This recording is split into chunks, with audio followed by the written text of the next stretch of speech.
Hello, this is John Bavall with Access Arts Live with this week's roundup of live streams of chamber music and everything that isn't a big stage production, everything that isn't opera or a full-scale symphony.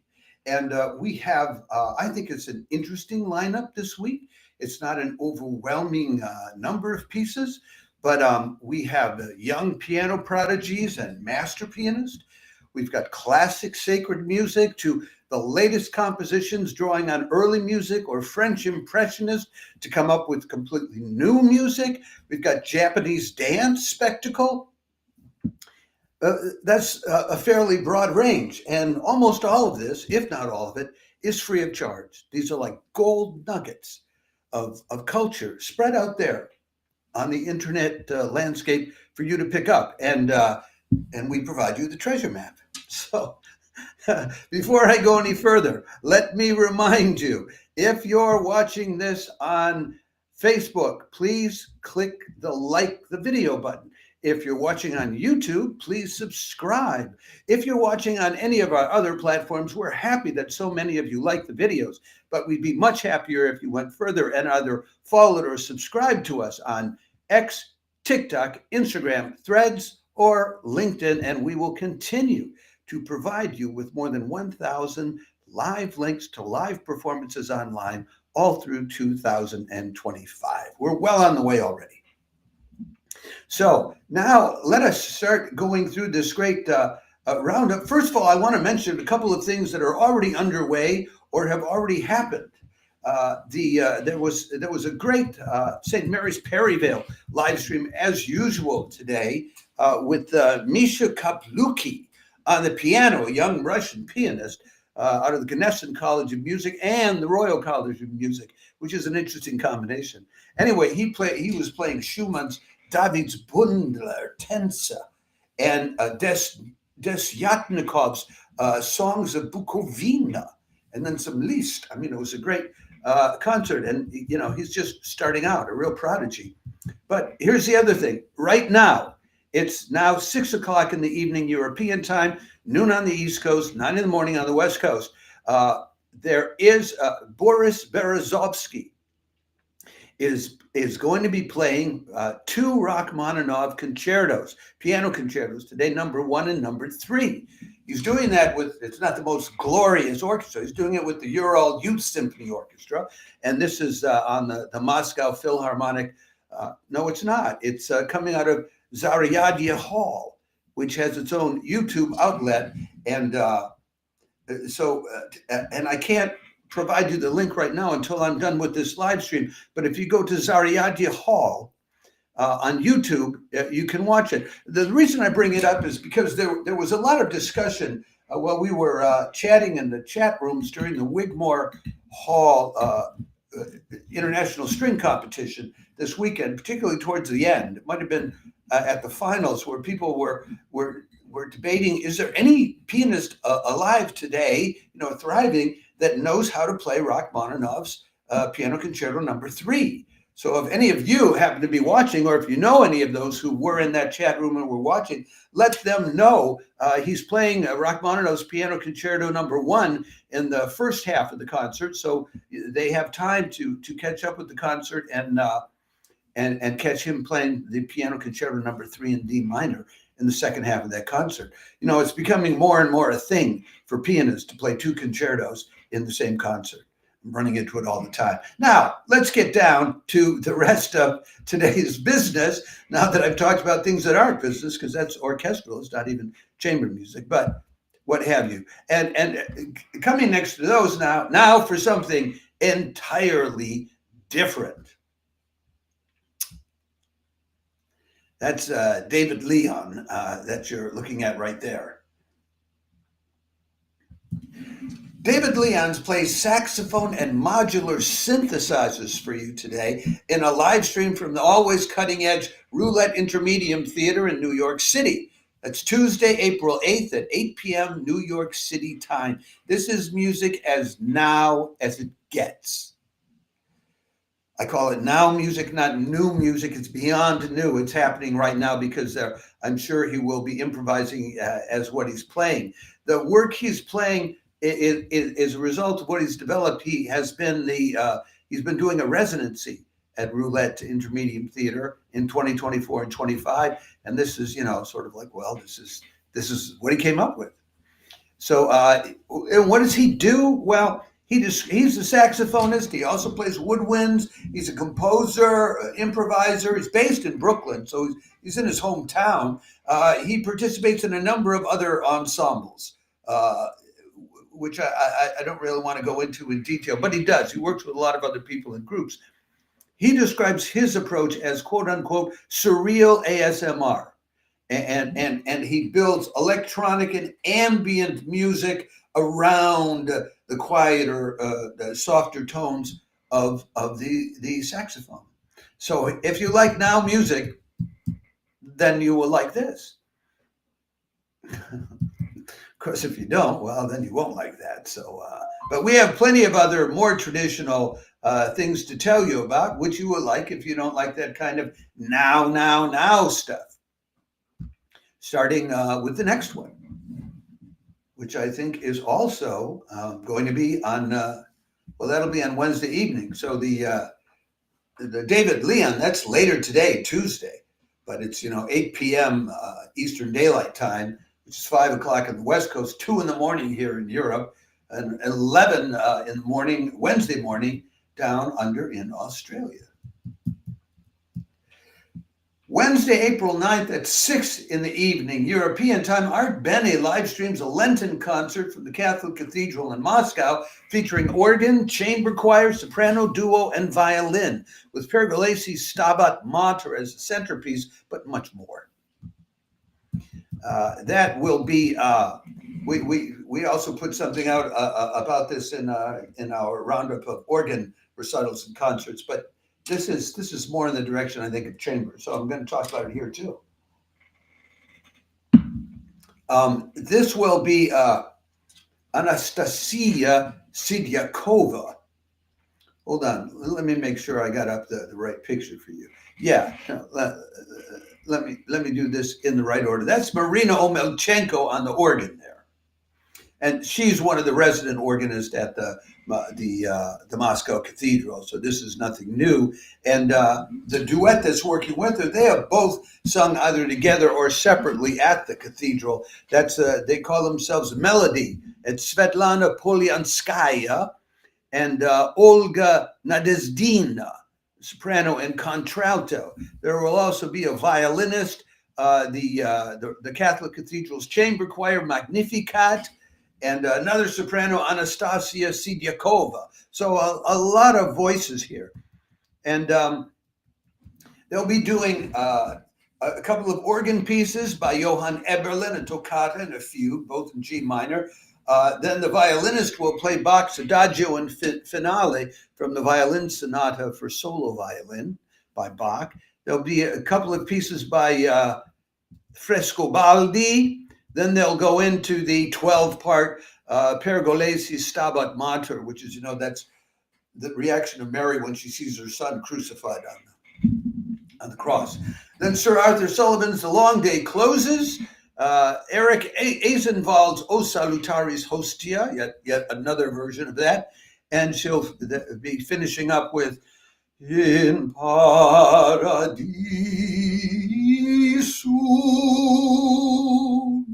from Fauré's Requiem, Opus 48.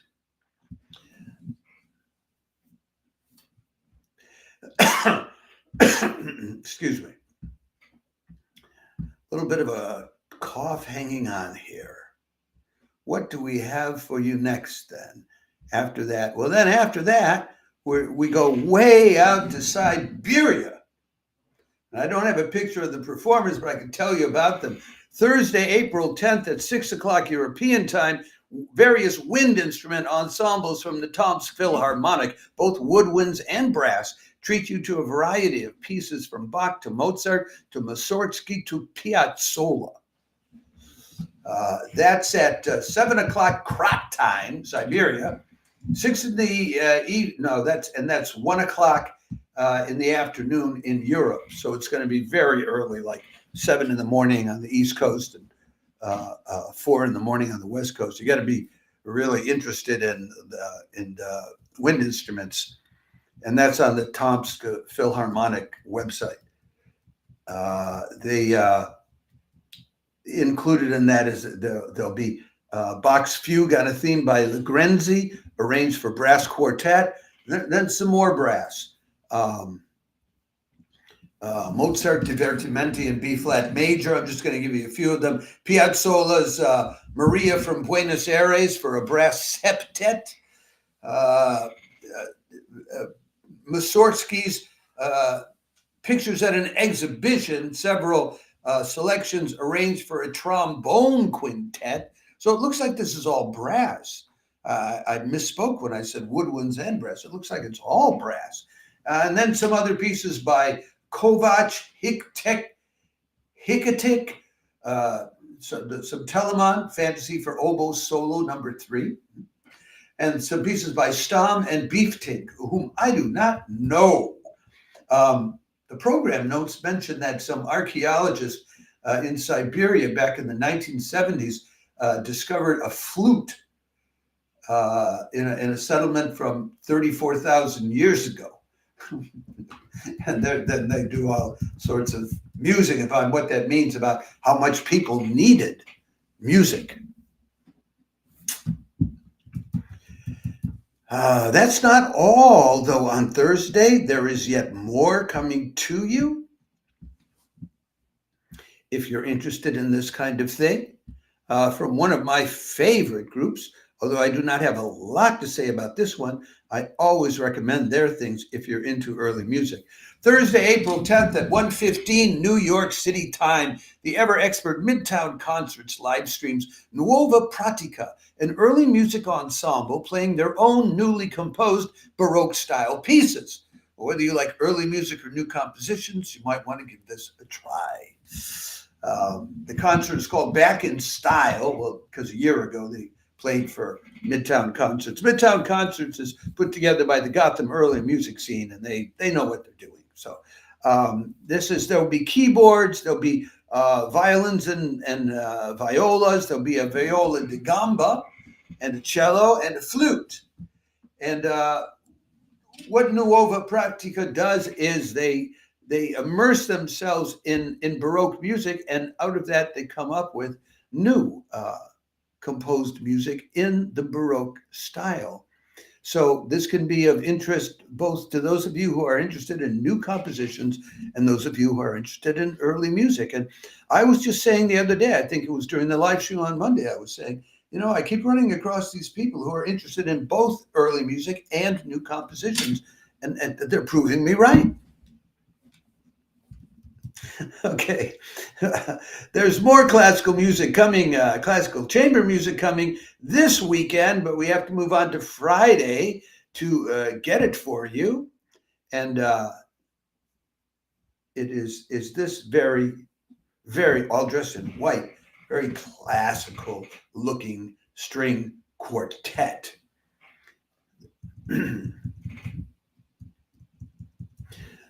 The PHAETON string quartet serenades you with romantic music by Elgar, Schubert, Bruch, Rachmaninoff, and Chrysler in the Tomsk Philharmonic live stream Romance by Candlelight from Siberia, Friday, April 11th at 1 in the afternoon European time. This is another one of these 7 in the evening in Siberia, KRAT time, 1 o'clock in Europe, 7 in the morning on the East Coast, and 4 in the morning on the West Coast. The PHAETON string quartet is directed and led by Semyon Promo, who's the first violinist in the Tomsk Philharmonic.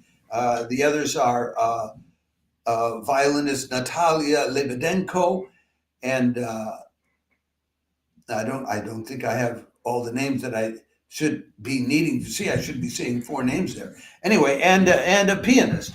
And they'll be doing Elgar's Salut d'amour, a portion, part 1 of Schubert's quartet number 14, Death in the Maiden. which was played so fantastically by Opus 13 in the semifinals of the Wigmore Hall International String Competition last Saturday. Then Brooks Concerto for Violin and Orchestra No. 1, Part 3. Then the second part of Chausson's Concerto for Violin, String Quartet, and Piano. Rachmaninoff's Vocalise. Kabalevsky's Quartet No. 1, Parts 1 and 2. And they'll finish off with Chrysler's Waltz, The Torments of Love. And they tell a little story in the program notes about how when Sergei Rachmaninoff fell in love back in 1902, he went off and composed 12 romances, each of which was so very well composed. And free compositions will be performed in an instrumental arrangement of this music for string quartet and piano, with Daria Makhtaeva on the piano. So that will be included in the program.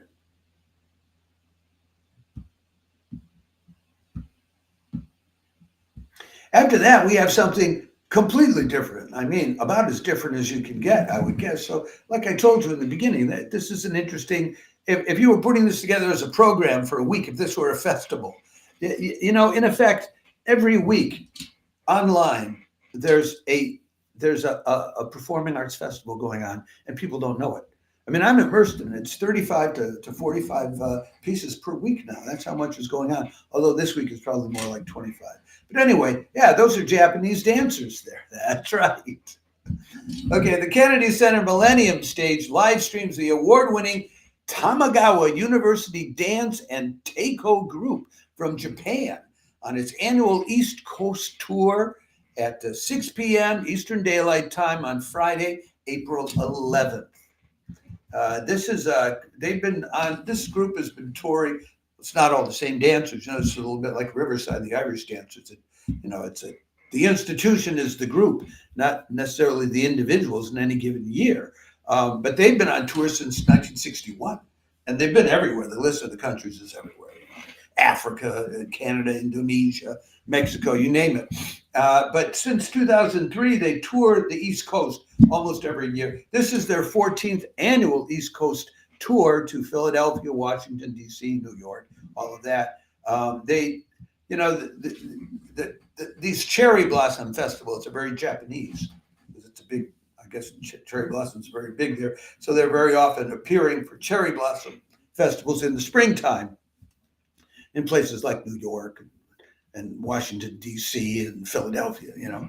So if you're looking for dance, you've got it. And you've got it for free from the Kennedy Center Millennial Stage on Friday.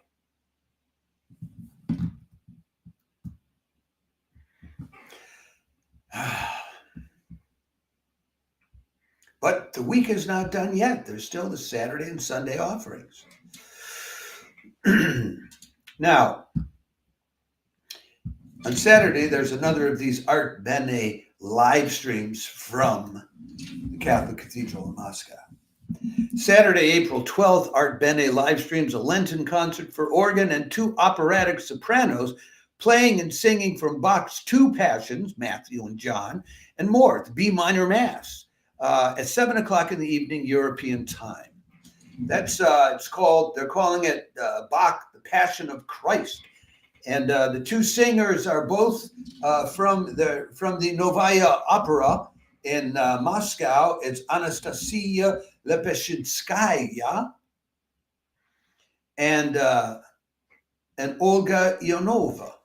And their pictures are all there, but I can show you individual pictures of them. Here's a great picture of Olga Ionova performing in Recital. And then here's a separate picture of the mezzo Anastasia Lepeshinskaya, not performing, but obviously I think dressed for a performance.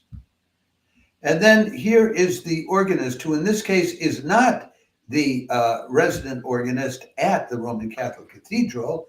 It's instead, it's Mariana Vysotskaya. And who is she? Well, she's professor of organ at the Moscow Conservatory. And I think these three have worked together before. So this should be pretty good. They'll be doing selections from, there'll be some pure organ stuff, Bach's Fantasy and Fugue in C minor for organ BWV 537, a choral prelude, Jesus Christus Vorgut, BWV 665, and then at the end, a choral prelude, Christ lag in Todesbanden, BWV 625.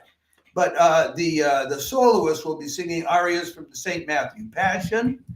They'll be singing 3 or 4 of those. They'll be singing a couple of selections from the B minor Mass. They'll be singing arias from the St. At least, well, only one aria from the St. John Passion, actually. And so you will get a full evening of about as much Bach as you can stand. Okay.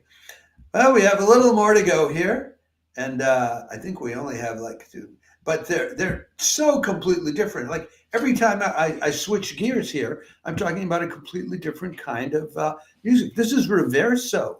You know, these are sort of jazzy-ish kind of people. And they have a kind of a jazzy-ish kind of photo, as if to prove it. As if the photo would prove something like that. Okay, Sunday, April 13th, Constellation Chicago live streams a session with Reverso, the trans-oceanic improvising chamber and jazz project with roots in France and America on trombone, piano, and cello, 8:30 p.m. Chicago time. So this is one where now it starts becoming unwatchable for those in Europe, because 8:30 in Chicago, which is Central Daylight Time, is well, that's 9:30 on the East Coast, which is 3:30 in the morning in Europe. But it would be what? Something like 11:30 in the morning, Sunday morning down in Australia, if you're up for this. Now, the 3 of them are Ryan Keberly on the trombone, Frank West on the piano, and Vince Kurt on the cello. Kurt is he's French, and he's known for being an improvising cellist. And Frank West is a Paris-based pianist and music director for Ibrahim Malouf, whereas the trombonist Ryan Keberly is more American. He's did Jazz Times as #1 trombonist. Now, this is music, again, this is Gene Pritzker territory, if you call it that, music that crosses the boundaries of jazz and classical music. They're inspired by French composers, particularly in that the Gang of 6, I think they were called, Ravel, Fauré, Poulenc, Milhaud, and Germaine Taillefer, the woman. But then they jazzify off of it. Yeah, they were called Les Six. I call them the Gang of 6. That's what they would call them. They were being called something in American. So, and these are original compositions by Keberly and West, but they're drawing particularly on inspiration from Ravel's Le Tombeau de Couperin, the Tomb of Couperin. So, classically inspired now music, not new, now. And we wind up on Sunday. We have one more live stream for you. And actually, I got the order of time a little bit mixed up. But who cares? So long as we get it all done and get it all to you. This last one I want to tell you about is a proper 2-hour-long concert. Sunday, April 13th, the Baltimore Symphony soloist team up to provide you chamber music by Kodali, Bloomer, and Schmidt, starting at 3:30 in the afternoon Eastern Daylight Time. This is a whole gang of people. I couldn't give you pictures of all of them. It's piano, viola, clarinet, violin, cello, flute, oboe, bassoon, and French horn. And they're all from the Baltimore Symphony. They'll be doing Kodali's Duel for Violin and Cello, Opus 7. Well, I got that in the wrong order. They start out with Leo Schmidt's Trio for Viola, clarinet, and piano. And that'll be Laura Johnson on the piano, Jacob Shack on the viola, and Vitor Trindade on the clarinet. Then they'll do Kodali's duo for violin and cello, Opus 7. That's Holly Jenkins on the violin and Darius Skorachevsky on the cello. And then they'll do Theodore Bloomer's 8-part sextet, Opus 45. And that's for flute, oboe, clarinet, bassoon, horn, and piano. And I'm not going to read off all the names of everybody again on that, but all I can say is God bless these musicians from the Baltimore Symphony. This is a community concerts at Second. It's at Second Street Presbyterian Church. They've been doing this for a long time, but it's that program that they're playing. That's that's serious music. You think, oh, it's a community concert, it's going to be fluff. It'll be Ravel's Bolero or whatever. But like a Pops orchestra. But no, they're playing serious hardcore chamber music there. And if you're a chamber music lover, I don't know if you want to pass that up. And it's free of charge. And most of these live streams that I've told you about, if you try to go to them in person, you're out $25, $35, $55 sometimes, or the equivalent in euros, and it's free of charge for you. These moments of truth and beauty created in communion with you, both the in-person audience and the remote audience. And more you'll find people, musicians getting up at the beginning of these concerts and thanking the public for being there, and then thanking the online public for being there too. So it's become a thing. And if you're a part of it, then you get to be a part of the thing. If you're at any of these and they're on YouTube and there's a chat box, do check inside and see if Access Arts Live is there. And if I was the one who led you there, then say hello to Access Arts Live and let me know I brought you there. And if I'm not there, if Access Arts Live is not there, then say hello to the moderator and tell the moderator we brought you there so we get some credit, because we're not getting paid for any of this. Anyway, that's what we have for this week in chamber music. Earlier today, I gave you all the organ recitals and concerts. Yesterday, I gave you all the symphonic stuff and the operas coming up this week. It's just overflowing with live streams. So before leaving you for today, I'll probably be back on Wednesday, tomorrow, at about the same time, 6 o'clock European time, noon on the East Coast, 9 in the morning on the West Coast, to do some full workups for you of the 2 operas coming to you free of charge from Opera Streaming on Thursday and on Sunday. There's great opera coming up for you this week from 2 different Italian opera houses. One in Rimini and one in Parma. And if you want to know a little more about them, you can check out the roundup that I did of symphonic and opera live streams yesterday. Or you can wait till tomorrow and I'll give you many more details and photos and explanations and all that good stuff. Before I leave you, let me remind you, if you're watching this on Facebook, please like the video. If you're watching on YouTube, please subscribe to Access Arts Live on YouTube. And if you're watching us on any of our other platforms, please don't just like the video, which we're glad you do, but like us, follow and or subscribe to Access Arts Live on X, TikTok, Instagram, Threads, and or LinkedIn, or why not all of them at once? And we'll continue to give you live links to more than 1,000 live performances online in 2025. Thank you so much to those of you who are online and watching this right now. I can see you're out there, although I cannot see if you have left any comments. The streaming service we're using is supposed to show me them, but so far it has not been doing so. Have a great week. I hope that one, more, or any of these live streams inspires you, uplifts you, or just shows you a great time. Take care.